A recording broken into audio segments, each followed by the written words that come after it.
हाँ, सफदर ने वापसी का व्लॉग क्यों नहीं बनाया। एक दिन के बाद ही ट्रिप का व्लॉग गायब हो गया और ये बहाना दिया गया कि मैं कई मर्तबा ट्रिप पर जा चुका हूँ। ऐसा ट्रिप पर क्या हुआ कि माँ सफदर व्लॉग नहीं बना पाया। माँ सफदर के बेटे की बदतमीज़ियाँ उरूज पर। बादल को बदतमीज़ करने में किसका हाथ है। लोगों ने माज के छोटे से बेटे पर शदीद तनकीद की और कहा कि खुदारा आप लोग इतनी बदतमीज़ियाँ मत दिखाएं और मत सिखाएं कि लोग फिर शदीद आपके बच्चे पर क्रिटिसाइज़ करें और तनकीद करें। दोस्तों, आज की वीडियो में हम बताने वाले हैं माज सफदर के ट्रिप पर ऐसा क्या हुआ और माज सफदर के बेटे बाजिल को बिगाड़ने में किसका हाथ है। आपने वीडियो को पूरा वॉच करना है। जैसा कि आप तमाम लोगों को पता है कि माज सफदर रजब अटकी देखा देखी दोस्तों के साथ एक ट्रिप मनाता है और नॉर्दर्न एरियाज़ में पहुंच जाता है। इससे पहले माज सफदर अपनी पूरी फैमिलीज़ के साथ जाता था और वहाँ पर बच्चे ख़वातीन भी होती थीं। लेकिन इस मरतबा ये जो ट्रिप था माज सफदर का सिर्फ लड़कों का था और कह लें कि बड़े बुज़ुर्ग भी थे। ऑब्वियसली माज सफदर का फ्रेंड सर्कल तो रजब भट्ट जैसा नहीं है, लेकिन उसकी फैमिली में बहन भाई और इस तरह के लोगों के साथ वो पहुंच गया नॉर्दर्न एरियाज़ में, जो कि अच्छा भी था बहुत और मज़ा भी आ रहा था लोगों को इस व्लॉग में। लेकिन अचानक ऐसा क्या हुआ कि ये व्लॉग ही नहीं बनाया और वापसी के रास्ते का कोई वीडियो शूट नहीं किया। जैसा कि आप तमाम को पता है कि माज और शाज की तो बिल्कुल बनती ही नहीं है और शाज को गाड़ी चलाने का बेतहाशा शौक है। पिछली मरतबा भी अपनी वीडियो में माज सफदर शाज के हवाले से बता चुके हैं कि शाज कितनी तेज़ी से गाड़ी चलाता है और पापा जो हैं इनके सफदर साहब वो शाज को गाड़ी देने के हक में होते ही नहीं हैं। तो ऐसा ही कुछ इस दफ़ा भी हुआ है और कोई ऐसी बात ज़रूर हुई है कि जिसकी वजह से भरपूर तरीके से व्लॉग्स ये लोग नहीं बना पाए, वरना वो माज जो हर दूसरे दिन नॉर्दर्न एरियाज़ में पहुंच जाता है और वहाँ पर जाके वीडियोज़ भी बनाता है। लेकिन इस मरतबा इसने ये एक्सक्यूज़ दिया कि मैं वीडियो दोबारा नहीं बनाई क्योंकि मैं बहुत दफ़ा यहाँ पर जा चुका हूँ। हालांकि पिछली मरतबा वो 2-3 दफ़ा जब गया था तो सिर्फ और सिर्फ वो सवात में गया था।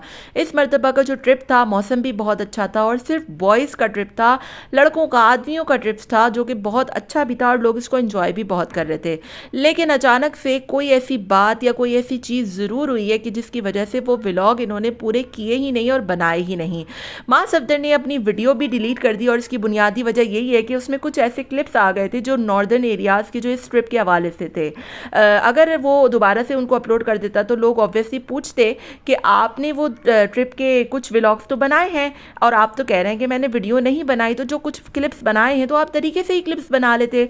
और पिछली मरतबा मास 4-5 दिन के लिए जो गायब हुआ था उसकी बुनियादी वजह घर में नेट ना आना नहीं था, बल्कि इस ट्रिप पर जाना था और इस ट्रिप पर कुछ ऐसी बात या कुछ ऐसी बदमज़गियाँ ज़रूर हुई हैं जिसकी वजह से इनकी फैमिली में कुछ प्रॉब्लम्स हुई हैं और इन्होंने न सिर्फ व्लॉग नहीं बनाया बल्कि इतने टाइम तक ये लोग सोशल मीडिया पर आए भी नहीं।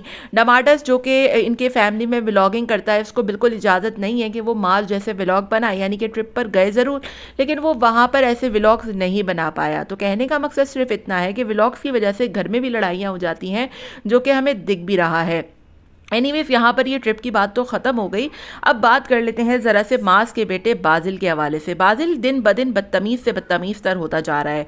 पहले तो मैंने सोचा कि छोटे से बच्चे पर क्या वीडियो बनानी, लेकिन जब मैंने कमेंट्स की भरमार देखी और लोगों की माज से तनकीद देखी तो मुझसे रहा नहीं गया। माज जो कि पता है कि अपने भाइयों को मारते धारते हैं, अपनी वीडियोज़ में घूसे लाते मारते हैं, अजीब अजीब से प्रैंक्स करते हैं, जिसका सबसे ज़्यादा असर बाजिल पर हो रहा है चूँकि वो छोटा है और ना समझ है।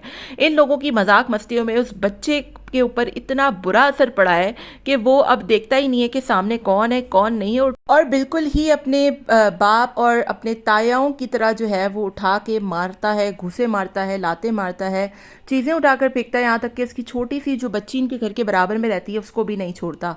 तो बच्चे जो है वो बड़ों से सीखते हैं और सबसे बड़ी बात यह है कि देखें, आप अपने घर में जो चाहें करें, हमें कोई फ़र्क नहीं पड़ता, मगर जब आप वीडियो पूरी दुनिया के सामने लगाते हो और अपने बच्चों की बदतमीज़ियों को, उसकी जो है वो शरारतें कोट करना शुरू कर देते हो और उस पर हंसना शुरू कर देते हो, तो ऑब्वियसली फिर मामलात ख़राब होते हैं। और जो छोटे बच्चे आपका व्लॉग्स देखते हैं, जो कि देखते भी हैं बाजिल की वजह से, वो क्या सीख रहे होंगे और क्या अडॉप्ट कर रहे होंगे, तो ये माँ साहब को सोचना चाहिए। और माँ साहब जो اپنی ویڈیوز میں کہتے بھی ہیں کہ میں تو اپنے بچے کو بالکل نہیں ڈانٹتا، بالکل نہیں مارتا. تو کبھی کبھی بچوں کو ڈانٹ بھی دینا چاہیے، اور جب دوسرے ڈانٹ رہے ہوں تو ہنسنا ایٹ لیسٹ نہیں چاہیے. ٹھیک ہے آپ کے گھر کی پہلی اولاد ہے، لیکن اس کا مطلب یہ نہیں ہے کہ آپ اس کو انتہائی سٹبرن، بدتمیز اور اس کی بدتمیزیوں پہ آپ ہنسنا شروع کر دو. تو ان کو دیکھنا چاہیے کہ ان کے اوپر بہت بڑی ذمہ داری عائد ہوتی ہے. جیسے کہ آپ تمام لوگوں کو پتہ ہے کہ ڈکی بھائی نے ابھی حال ہی میں موٹر وے پہ جس طریقے سے ڈرائیونگ کی اور شدید لوگوں نے تنقید کی، تو اسی طریقے سے اگر آپ کے گھر میں چھوٹا بچہ ہے اور آپ پوری دنیا کے سامنے اس کی ویڈیو بنا رہے ہو تو کم سے کم آپ اس کی بدتمیزیوں کو کوٹ نہ کرو. ٹھیک ہے بعض دفعہ بچے جو ہے وہ کچھ ایسی حرکتیں کر دیتے ہیں، لیکن آپ کو پھر وہ ویڈیوز میں نہیں بنانا چاہیے. اب تو سولو ویڈیو بنانا شروع ہو گئے ہیں یہ لوگ بچے کی، اور وہ چیزیں دکھانا شروع ہو گئے ہیں جو نہیں دکھانی چاہیے تھی. آپ کا اس بارے میں کیا خیال ہے؟ ہمیں ضرور بتائیے گا. ملتے ہیں نیکسٹ ویڈیو میں. ٹل دین ٹیک کیئر. ٹاٹا بابا، اللہ حافظ.